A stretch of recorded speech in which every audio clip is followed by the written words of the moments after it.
미국은 3차 예방접종까지밖에 하지 않고 우리나라는 과하게 하고 있다. 우리나라 수의사들은 돈을 너무 밝혀서 돈 벌려고 한다. 우리나라가 잘못된 예방을 하고 있는 그 이유가 뭐예요? 우리나라 수의사들이 돈 벌려고? 안녕하세요. 수의사 김원장입니다. 동물병원에서 얘기해주지 않는 동물병원 리얼스토리 지금 시작합니다.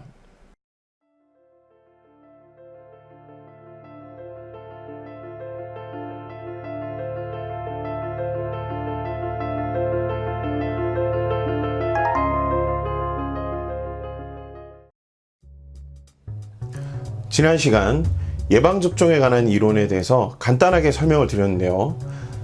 딱 한 가지만 기억하시면 된다고 제가 말씀드렸죠. 그 내용은 바로 예방접종은 실전 전투 훈련이다. 이 내용만 머리에 정확하게 숙지하고 계시면 될 것 같고요. 오늘부터 동물병원에 관한 썰을 풀어보도록 하겠습니다. 커피 한 잔씩 준비하셨나요? 그럼 첫 번째 이야기, 예방접종 스케줄의 진실, 지금 시작합니다.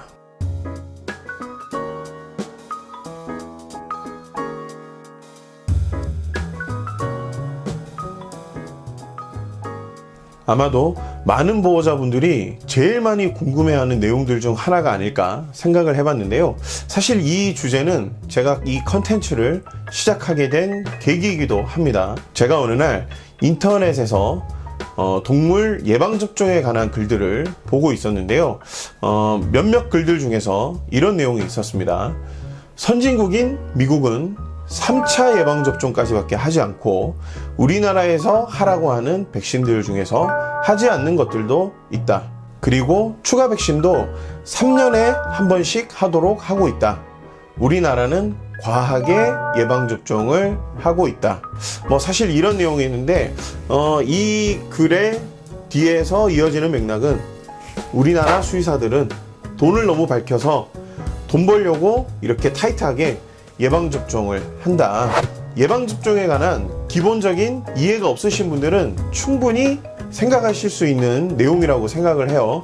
하지만 그 글이 단순하게 의견으로 쓰여진 글이 아니라 미국 동물병원 협회에서 추천하고 있는 예방접종 스케줄표를 근거로 제시하면서 그 글을 작성을 했었는데요. 제가 그 글을 좀 봤을 때 너무 보고 싶은 내용만 이렇게 쏙 뽑아서 이 글을 적은 게 아닌가 하는 아쉬움이 조금 있었어요. 그러면 어떤 내용이 그러한지 한번 내용을 살펴볼까요? 지금 보시는 것은 2017년도에 나온 미국 동물병원 협회의 백신 가이드라인입니다. 사실 제목만 봐도 앞에 적혀 있는 내용이 사실은 아니라는 게 결론이 나와요. 왜냐하면 이 가이드라인은 말 그대로 가이드라인입니다. 이게 앞에 오해를 이해하는 데 있어서 가장 핵심적인 포인트예요. 그러면 내용을 자세하게 한번 살펴볼까요? 미국 가이드라인을 보시면 6주에서 16주까지 2주에서 4주 간격으로 예방접종을 하라라고 권고하고 있습니다. 그러면 미국은 총 3번의 종합백신을 접종하고 있으니 3주에서 4주 간격으로 예방접종을 하게 되고요. 우리나라는 종합백신을 총 5번 하고 있으니 2주 간격으로 예방접종을 하게 되는 것이죠. 그러면 우리나라도 미국에서 얘기하고 있는 2에서 4주 간격의 예방접종 방법을 따르고 있죠, 그죠? 미국과 다르지 않습니다. 우리나라가 잘못된 예방을 하고 있는 것은 아니에요. 그러면 동일한 예방접종을 두고 왜 미국은 3번만 하고 우리는 타이트하게 5번을 하느냐? 그 이유가 뭘까요? 우리나라 수의사들이 돈 벌려고? 사실 그거는 아니고요. 이 인터벌의 차이는 질병의 발병률에 그 근거가 있습니다. 이 말을 조금 쉽게 설명을 드리면 사실 우리나라는 전쟁 국가죠, 그죠? 알고 계시죠? 우리나라는 현재 휴전 중이라는 거. 그래서 우리나라는 성인 남성의 대부분을 군인화 시키고 있는 나라이기도 하죠, 그죠? 의무적으로. 그리고 국방에 많은 세금을 소비하고 있는 것도 사실이고요. 만약에 우리나라가 전쟁이 없다면 이만큼 국방에 투자를 할까요? 저는 아니라고 생각을 하거든요. 우리 얼마 전에 조금 분위기가 좋았을 때 통일되면 군대 안 간다라는 말들도 나오죠. 그죠? 이게 일반적인 사람들의 기대치입니다. 질병도 예방접종도 똑같아요. 지금 현재 우리나라는 파보나 홍역, 코로나 같은 후진국형 질병이 여전히 발병되고 있는 나라입니다. 물론 그 발병률은 정확하게 집계는 되고 있지는 않지만 사실 이런 취약점 때문에 제가 있는 지역의 수의사들은 단톡방을 만들어서 우리 지역에서 전염병이 발생되고 있는 현황을 사실 조사를 하고 있는데요. 제가 있는 지역은 아파트가 많은 인구 밀집 지역이거든요. 사실 이런 지역이 전염병에 취약한 지역입니다. 그죠? 인구가 많이 몰려 있고 접촉이 많기 때문에 전염병의 위험도가 높아지고, 그리고 실제 제가 있는 지역에서는 성견들에서도 파보나 홍역이 발병이 되고 있는 지역이기도 합니다. 이렇게 질병이 계속 발병되고 있으면 수의사들은 어떻게 해야 될까요? 예방접종. 제가 말씀드렸죠. 예방접종은 전투력을 높이기 위한 실전 전투 훈련이다. 그러면 타이트한 전투 훈련을 통해서 전투력을 높여서 질병의 저항력을 키우는 방법밖에는 없어요. 이게 바로 그 지역의 질병이 어떻게 발병되느냐, 그 지역적 차이에 의해서 2주 간격, 4주 간격 이렇게 타이트하게 하느냐, 루즈하게 하느냐, 이런 것들이 결정이 되는 겁니다. 미국은 한번 볼까요? 미국은 실제 사양 관리에 굉장히 많은 투자를 하고 있어요. 실제로 강아지 농장은 주에서 법으로 사양 관리를 하고 있는 지역이 상당히 많이 있습니다. 기르는 두수를 제한을 하고, 그리고 관리를 엄중하게 하도록 하고 있는데요. 관리가 제대로 되지 않으면 주에서 그 강아지 농장을 폐쇄시킬 수 있는 권한까지 가지고 있다고 합니다.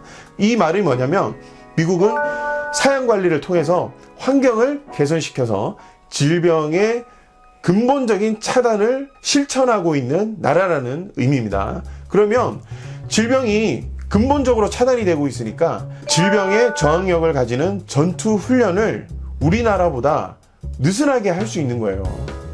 우리나라는 어떻죠? 강아지 농장 몇 년 전에 방송에 나온 거 보셨죠? 그죠? 사실 우리나라에서 강아지 농장을 규제하는 법률이 없습니다. 그러다 보니까 우리나라는 이렇게 타이트한 예방접종을 할 수밖에 없는 거예요. 그러면 우리나라가 실제로 미국처럼 예방접종 차수를 낮추려면, 예방접종 횟수를 줄이려면 어떻게 해야 될까요? 미국처럼 하면 되죠. 사양관리 엄격하게 하고요. 그 다음에 질병의 발병률을 낮추면 됩니다. 질병의 발병률을 낮추는 것은 바로 예방접종을 타이트하게 하는 것 뿐이죠. 그죠? 물론 근본적인 차단을 하면 좋겠지만 이것은 법률적인 문제가 있기 때문에 쉽게 결정될 수 있는 게 아니죠. 앞으로 우리가 바꿔나가야 될 문제이긴 하고요. 지금 현재 우리가 할 수 있는 것은 예방접종을 타이트하게 해서 전투력을 높이는 그 방법밖에는 없습니다. 미국에 있는 예방접종, 우리나라에 있는 예방접종 사실 틀린 게 없어요. 미국은 미국 환경에 맞는 예방접종 차수를 정하고 있는 거고, 우리나라는 우리나라 환경에 맞는 예방접종 차수를 선택하고 있는 겁니다. 우리나라가 타이트하게 예방접종을 하는 이유 조금 이해가 되셨나요? 사실 수의사는 검증된 수의학적 지식을 현실에 적용하는 사람들입니다. 현실이 바뀌면 수의사들이 적용하는 방법은 바뀔 수가 있습니다. 그런데 이 현실은 수의사들만으로는 바뀔 수가 없죠. 저는 대한민국 수의사의 한 명으로 이런 질병의 발병률이 정확하게 검증이 될 수 있도록 노력을 하겠고요. 그리고 보호자 교육에 많은 노력을 하도록 하겠습니다. 여러분들께 부탁드리고 싶은 것은 여러분들이 있는 자리에서 할 수 있는 것이 과연 무엇인지 한번 고민을 해봐 주시면 좋을 것 같습니다. 여러분들의 올바른 이해와 판단이 우리 아이들이 질병의 고통으로부터 자유로워질 수 있는 현명한 대처라는 걸 명심하시면 좋을 것 같고요. 그리고 저는 다음 이 시간에 또 다른 동물병원 리얼 스토리로 다시 돌아오겠습니다. 오겠습니다.